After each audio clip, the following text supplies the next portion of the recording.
हाय के एंजल्स, मैं हूँ कविता और ये है मेरी परफेक्ट दुनिया कविस वंडरलैंड, जहाँ आप सबका फिर से स्वागत है। तो टाइटल पढ़कर आपको समझ में आ ही गया होगा कि आज का वीडियो किस टॉपिक पर होने वाला है। तो आज मैं अपना वार्डरोब साफ़ करने वाली हूँ और साथ में मैंने जो 2022 के लिए रेगुलेशन बनाए हैं वो मैं आपके साथ शेयर करने वाली हूँ। अब आप सोच रहे होंगे कि साल का पहला महीना ख़त्म होने को आया, तो अब किस बात के रूल्स एंड रेगुलेशंस। हाँ, मैं भी यही सोचती थी क्योंकि ऐसे काम साल के पहले दिन से ही स्टार्ट हो जाते हैं। बट देन मैंने सोचा कि जो साल का पहला महीना होता है वो सब कुछ ऑर्गेनाइज करने के लिए होता है। मतलब आने वाले महीनों में हम क्या करेंगे, क्योंकि लास्ट जो मंथ होता है साल का, तब तो हम साल के एंड को सेलिब्रेशन करने में ही लगे होते हैं। तो इसीलिए टाइम तो मिलता है। ऑब्वियसली वो महीना मेरा बर्थडे मंथ है, तो मैं उसी में घुसी रहती हूँ, तो मुझे कुछ सूझता भी नहीं है। मैं चाहती थी साल के पहले दिन से ही ये सब कुछ स्टार्ट करना, लेकिन कुछ ना कुछ वजह से वो हो ही नहीं रहा था। बट देन मैंने इसे पढ़ा। तो हाँ, जनवरी महीना मेरे लिए भी ट्रायल महीना ही था। अब जो कुछ भी स्टार्ट होगा वो फरवरी से स्टार्ट होगा। ठीक है, तो अब मैं ज़्यादा टाइम वेस्ट नहीं करती हूँ और मुझे जो काम करना है उसे मैं स्टार्ट कर देती हूँ। और साथ ही मैं अपने रूल्स एंड रेगुलेशन जो 2022 के लिए मैंने बनाए हैं मैं उसे आपके साथ शेयर करूँगी और अपना काम भी करती जाऊँगी। सो रेगुलेशन नंबर 1, मेरे वार्डरोब को साफ़ करना। मैं पिछले साल से ही इसे सेट करना सोच रही हूँ, लेकिन हो ही नहीं पा रहा है, कुछ ना कुछ वजह से हो ही नहीं पा रहा है। और ऑफकोर्स थोड़ी सी आलस भी चढ़ी हुई थी, तो उस वजह से भी नहीं हो पा रहा था। बट अब मैं तंग आ चुकी हूँ, क्योंकि चीज़ें ढूंढने में इतना टाइम वेस्ट होता है कि बस अब मेरा जो सब्र का बांध है वो टूट चुका है। और आज तो मैं अपना वार्डरोब साफ़ कर ही रहूँगी। अगर आपको भी मेरी तरह वार्डरोब को साफ़ करने में आलस आती है तो मेरे पास एक ट्रिक है। वो ट्रिक आज मैं पहली बार अपने आप पर भी अपनाने वाली हूँ, तो देखते रहिए। A few moments later. पहले तो मैंने सोचा था कि सारे कपड़े फेंक कर मैं वीडियो में दिखाऊंगी, लेकिन सब कुछ बाहर करने के बाद पता चला कि मैंने वीडियो स्टार्ट ही नहीं किया था। तो सॉरी। तो ये रहा वो सारा माल जिसे मुझे साफ़ करना है। तो आप देख सकते हैं ये सब मुझे साफ़ करना है। यही वो ट्रिक थी। आपको क्या करना है, सारे कपड़े लाकर यहाँ जमा कर देने हैं। फिर आपके पास कोई ऑप्शन ही नहीं बचेगा, आपको इसे साफ़ करना ही करना है। Oh yeah. ठीक है, अब आलसी लोगों के लिए कोई ऑप्शन नहीं होता, तो मुझे इसे साफ़ करना ही करना है। तो सबसे पहले मैं क्या करूँगी, जो कपड़े मुझे बिल्कुल नहीं निकालने हैं, मुझे रखने हैं, उसे मैं फोल्ड कर वापस से कबर्ड में रख लूँगी और बाकी के कपड़ों के बारे में बाद में सोचूँगी।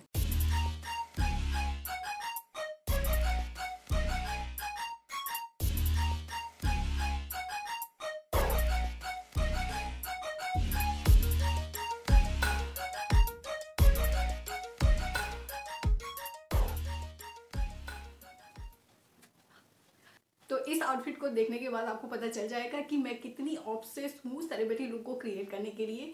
ये मेरा सबसे पहला सेलिब्रिटी लुक क्रिएशन था और शायद आपको पता चल जाए कि ये किससे इंस्पायर होकर मैंने बनाया था, तो मैं बताती हूँ।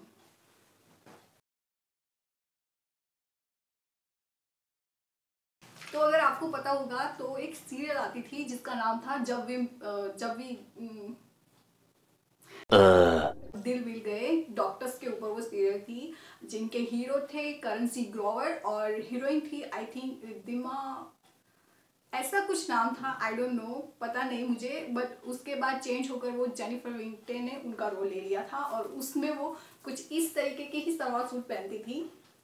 मतलब ये सूट और नीचे चूड़ीदार होता था, मुझे इतना पसंद आ गया था। और हालांकि मेरे पास उस वक्त मटेरियल नहीं था तो मैं तुरंत नहीं बना पाई थी। बट कुछ दिन बाद मेरी काकी ने एक सलवार सूट सिलवाया था उनकी साड़ी से, तो उनमें से ये वाला कपड़ा बच गया था और फिर मैंने इस वाले फैब्रिक को परचेज किया और मैंने पूरे आउटफिट को क्रिएट कर लिया। हालांकि ये अब मुझे नहीं होगा, क्योंकि मैं जब कॉलेज में थी बहुत ही पतली थी, मतलब, तो मुझे नहीं लगता कि अब मुझे ये होगा।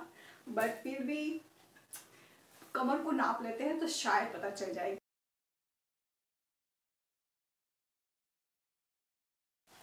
तो कमर से नहीं होगा, मैं जब कॉलेज में थी तब मेरी कमर इस आउटफिट के हिसाब से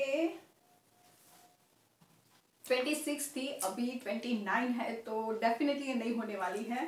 बट थोड़ी मार्जिन है, शायद खोलूँ तो आ जाए, बट फिलहाल मेरे पास टाइम नहीं है। लेकिन इन फ्यूचर मैं इसे ट्राई कर आपको ज़रूर दिखाऊंगी कि ये मेरा first ever celebrity inspire outfit कैसा लगता था।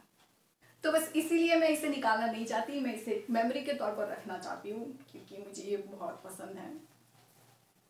और भी एक आउटफिट है जिसे मैं रखना चाहती हूँ, मैं उसे निकालना नहीं चाहती। क्यों? क्योंकि वो मेरे द्वारा डिज़ाइन किया हुआ पहला आउटफिट था। मुझे अभी भी पता है जब मैं उस आउटफिट को मतलब उस टॉप को पहन कर गई थी तो सबने इतने अच्छे कॉम्प्लीमेंट दिए थे मेरी लाइफ में, मैंने इतने अच्छे कॉम्प्लीमेंट कभी नहीं सुने थे। तो ये सब कुछ मैंने किया था, मतलब ये डिज़ाइन भी मैंने बनाई थी, ये मैंने स्विंग मशीन में ही बनाई थी। तो एक कुर्ती टाइप का टॉप था और मुझे अभी भी याद है। ठीक है, लड़के तो कॉम्प्लीमेंट देते ही है, लेकिन लड़कियों ने भी मुझे इतने अच्छे अच्छे कॉम्प्लीमेंट दिए थे। और इसके साथ वो भी थी जो मैं पोनी लेकर, थोड़ी नीची पोनी लेकर फिर इसे बांधती थी, तो बहुत ही अच्छा लगता था। अनफॉर्चुनेटली मुझे ये अब नहीं होगा क्योंकि जैसा कि मैंने कहा मैं बहुत ही पतली थी when I was in college. तो फिर भी कोशिश कर देख लेती हूँ। ओके, तो इसकी कमर 28 है और मेरी 29 है, तो कोई चांसेस नहीं है। ओके, बस से हो जाएगा, कमर से नहीं होगा। तो मैं सोच रही हूँ अपनी कमर को पतली कर ही लूँ मैं क्योंकि मेरे रूल्स एंड रेगुलेशन में एक रेगुलेशन, दूसरा रेगुलेशन ये भी है कि मैं अपनी कमर को पतली करूँ क्योंकि अब कमर मेरी धीरे धीरे बढ़कर कमरा हो रही है और कमरे से वो हॉल बन जाए उससे पहले मैं चाहती हूँ कि उसे कंट्रोल कर लूँ एक्चुअली वजन नहीं बढ़ रहा है, सिर्फ कमर बढ़ रही है, तो इसीलिए मुझे इसके बारे में सीरियसली कुछ सोचना पड़ेगा 2022 में। तो दूसरा रेगुलेशन यही है कि मैं अपनी कमर को पतला करूँ सो ये दो आउटफिट है, सिंपल से सलवार कमीज ही है, लेकिन इसे ना निकालने का रीज़न मे भी शायद आपको सिली लगे या फिर आप सुनने के बाद मुझे पागल भी समझे, बट इसे मैंने इसीलिए बनाया था। मुझे याद है जब मेरी फैमिली में मेरे एक दादा ऑफ हो गए थे और उनकी शोक सभा में पहनने के लिए मेरे पास ऐसा कुछ नहीं था, तो उसके बाद मैंने सोचा कि आने वाली शोक सभा में पहनने के लिए मेरे पास कुछ हो, तो इसीलिए मैंने बनाया था। बट होपफुली उसके बाद ऐसा कुछ नहीं हुआ है और सब स्वस्थ है और अच्छे हैं, तो इसीलिए भी मैं नहीं निकालना चाहती। मतलब ऐसा डर है मेरा कि शायद मैं इसे निकाल लूँ और कोई बुरी खबर सुनने को मिल जाए, तो बस इसीलिए मैं निकालना नहीं चाहती। पहनूँ ना पहनूँ कोई फ़र्क नहीं पड़ता, बस मैं चाहती हूँ कि मुझे इसे नहीं निकालना, दैट्स इट।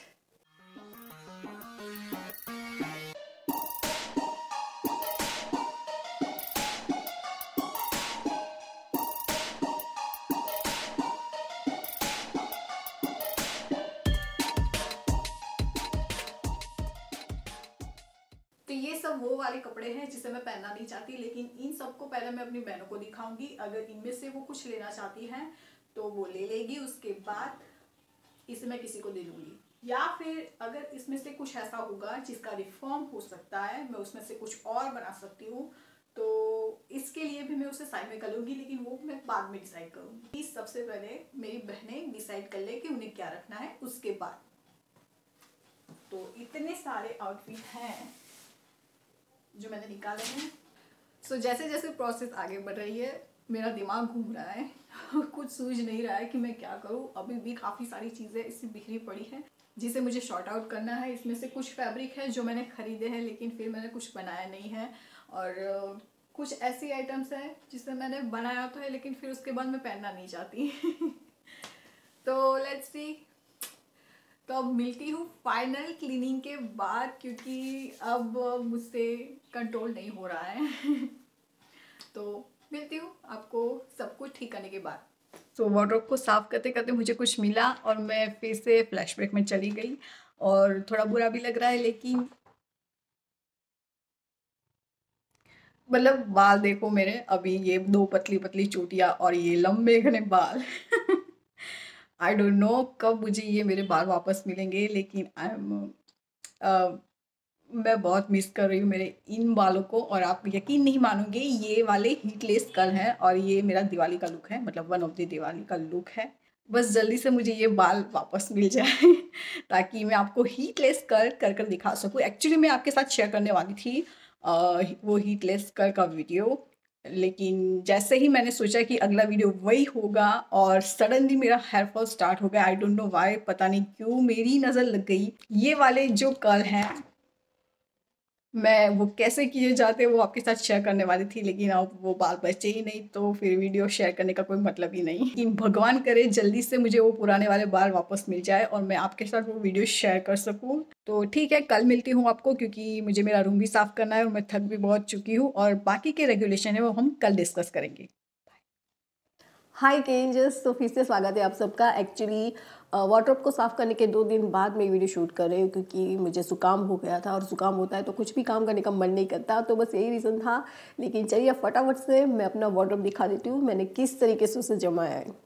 चलिए, तो यहाँ है मेरा कबर्ड जिसे मैंने अच्छे से मैनेज कर लिया है। तो सबसे ऊपर मैंने हैवी वाले कपड़े रख लिए क्योंकि उसकी ज़्यादा ज़रूरत नहीं पड़ती। फिर ये कुछ साड़ियाँ हैं जिसमें से मे बी फ्यूचर में कुछ बन सकता है, फ़िलहाल मेरे पास आइडिया नहीं है। और ये सब मेरे रोज़ के पहनने वाले कपड़े हैं, क्योंकि उन्हें लेने के लिए ज़्यादा मशक्क़त ना करनी पड़े, इसीलिए मैंने उन्हें नीचे रखा है। ये मेरी कुछ किताब है और ख़राब हुआ लैपटॉप है। ये फैब्रिक है और ये कुछ काम है जो मुझे निपटाना है। और ये सारे वो वाले आउटफिट हैं जो मैंने निकाल दिए हैं और मेरी बहनें उसमें से चूज़ करेगी, उसके बाद मैं उसे किसी को दे दूँगी। ये मेरा सारा स्टिचिंग का सामान है और ये मेरी सारी ज्वेलरी है। ये 3 वाले बॉक्स जो है वो मेरे सबसे काम के हैं, इसीलिए मैंने उन्हें आगे रखा है। ये आयरन है और ये मेरा स्ट्रेटनर है। तो मैंने ड्रॉवर को भी अच्छे से सजा दिया है। सारी नेल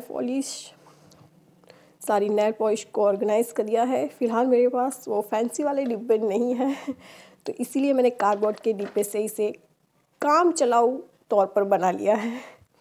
ये कुछ चीज़ें हैं, बैंगल्स, वॉच, और यहाँ मतलब पेन्स, कलर्स, हार्ड डिस्क, पुराना फ़ोन, और ये सब चीज़ें मैंने इसमें जमा दी है।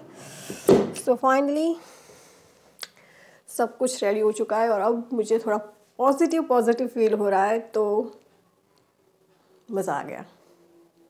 एक्चुअली मैं चाहती थी अपने 2022 के रेगुलेशंस को इसी वीडियो में शामिल करना, लेकिन क्योंकि वार्डरोब क्लीनिंग का जो वीडियो है वो थोड़ा लंबा हो गया, तो इसीलिए मैंने सोचा मैं इसका एक सेपरेट वीडियो बनाऊंगी ताकि मैं उसमें डिटेल से बात कर सकूं और आपको आने वाले वीडियो के थोड़े बहुत हिंट भी दे सकूं। तो इसीलिए दैट्स इट। अगर आपको मेरी चैनल और वीडियो पसंद आ रहे हैं तो प्लीज़ उसे लाइक, शेयर एंड सब्सक्राइब करना बिल्कुल ना भूलें और साइड में दिए गए बेल आइकन को भी प्रेस करना बिल्कुल ना भूलें। तो मिलते हैं अगले वीडियो में, तब तक के लिए बाय एंड टेक केयर।